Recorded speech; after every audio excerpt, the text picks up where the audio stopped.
दर्शकों नमस्कार, मैं हूं निशांत भाई और आप मुझे देख रहे हैं MNS न्यूज़ पर। जैसा कि हमारे साथ जब भी हम कोई कार्यक्रम पेश करते हैं तो हमारे साथ एक शख्सियत जुड़ी होती है जो एक अपने आप में एक स्वयंभू एक बहुत बड़ी शख्सियत होती है।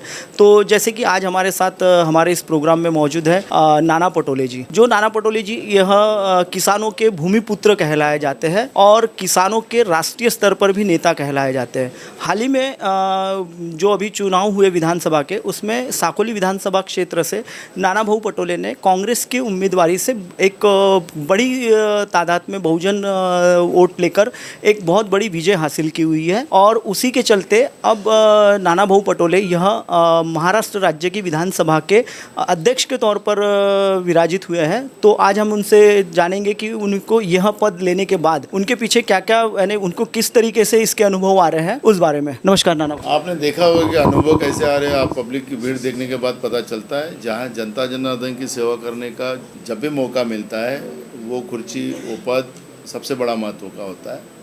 और मुझे बड़ी खुशी है कि मेरे पार्टी ने मुझे ये बड़ी जवाबदारी दी है। और एक ये पोस्ट जो होती है वो न्यायाधीश की होती है, और न्यायाधीश के पोस्ट में यही करना पड़ता है कि जनता का जहाँ फ़ायदा हो, आखिरी इंसान का फ़ायदा हो, उसके ऊपर सरकार को और अपोजिशन को एकमत करके निर्णय लेने में बाध्य करना। और मुझे लगता है कि बिल्कुल ये सब होगा। महाराष्ट्र आने वाले दिनों में एक पूरे देश में एक अच्छा राज्य कर सामने आएगा। इस तरह का काम होगा। जैसा कि अभी आपके जो क्षेत्र का विकास है या विदर्भ का विकास है, तो इस पर आपकी क्या ये होगी? यानी एक्चुअली क्या होता है, ये जो अधिवेशन होता है, यह अधिवेशन विदर्भ के लिए विशेष तौर पर एक करार के तौर पर रखा गया है। तो इसमें आपकी क्या भूमिका रहेगी विकास के लिए विदर्भ? हमने कहा है, लेकिन ये जो सेशन अभी जो अधिवेशन शुरू है नागपुर में, यह अधिवेशन कुछ ऐसी विपरीत परिस्थिति महाराष्ट्र में हुई कि जो सरकार बनाने में देरी हुई। 24 नवंबर में महाराष्ट्र की नई विधानसभा बनना चाहिए था, लेकिन वो विधानसभा लास्ट एक वीक पहले बनी, सरकार आई। और उसके लिए जो ये अधिवेशन जो हो रहा है वो एक हफ्ते का हो रहा है, और उसमें बहुत ज़्यादा काम नहीं होगा। लेकिन जिस तरह से राज्य के मुख्यमंत्री सब विदर्भ के सभी आमदार और वहाँ के स्थानिक लोगों से बात कर रहे हैं, और कुछ निर्णय भी अच्छे लेने का काम शुरू हुआ है।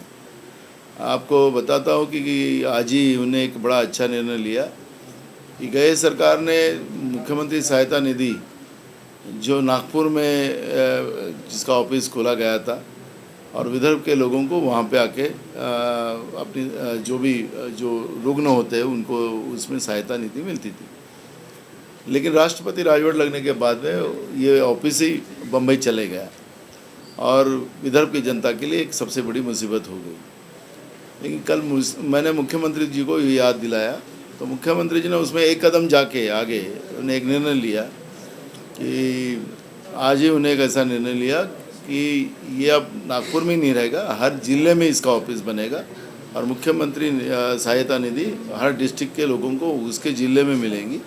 इस तरह का एक बड़ा निर्णय आज उन्होंने लिया है। जैसे मैं धान किसान की बात हमेशा करता हूँ, और मैंने जैसे ही मैं विधानसभा का अध्यक्ष होने के बाद उनको हमने कहा कि धान के किसान को बहुत कम दाम मिलता है, जो समर्थन मूल्य उनको नहीं, उनके जो उपज है उनको लगने की जो लागत है उसके हिसाब से नहीं मिलता। और लास्ट गवर्नमेंट ने 500 रुपये का बोनस डिक्लेयर किया था, लेकिन कभी दिया नहीं।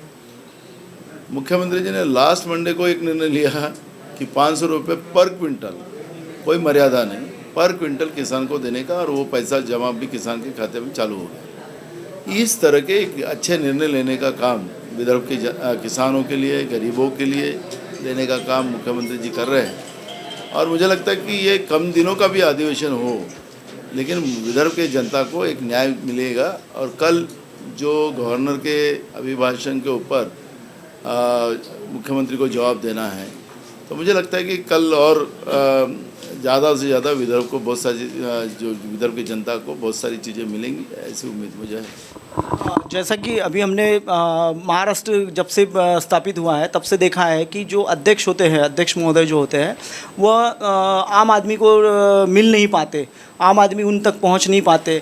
लेकिन आपका जो व्यवहार है वो एकदम सहजतापूर्वक लगा। इसमें आपने कोई चेंजेस नहीं किया, इसके क्या कारण है?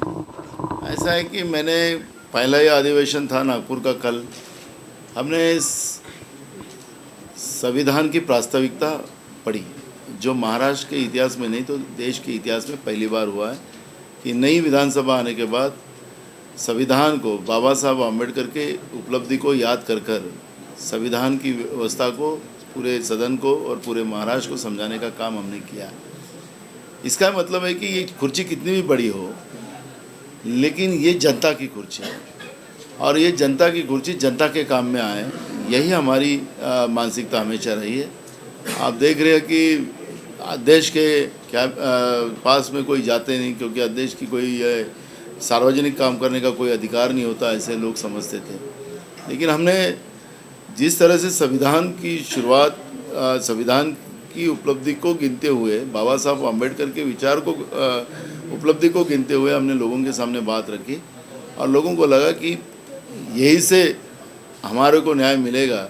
और मेरी जवाबदारी वही है कि मैं न्यायाधीश के रूप में विधानसभा में काम करता हूँ। वो नॉन पॉलिटिकल, सत्ता पक्ष हो या विपक्ष हो, सबको साथ लेकर जनता को न्याय मिले, यही अपेक्षा मेरी रहती है।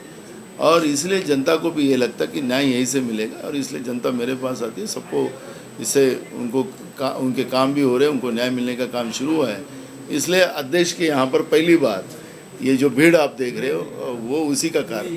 हाँ, ये थे हमारे साथ जुड़े हुए माननीय अध्यक्ष महोदय नाना पटोले जी, और इन्हीं के अभी जो कार्यकाल में काफ़ी बहुत सारे सराहनीय विकासात्मक कार्य भी हो रहे हैं। और नाना भाऊ ने बहुत अच्छे तौर पर हमें अभी हमारे दर्शकों को बताया कि अध्यक्ष महोदय के क्या काम होते हैं और उनको किस तरीके से इस सारी चीज़ों में काफ़ी यानी जो जनता की सेवा है उस पर उनका ज़्यादा ध्यान केंद्रित है। मैं कैमरामैन नीलेश पशीने के साथ निशांत भाई।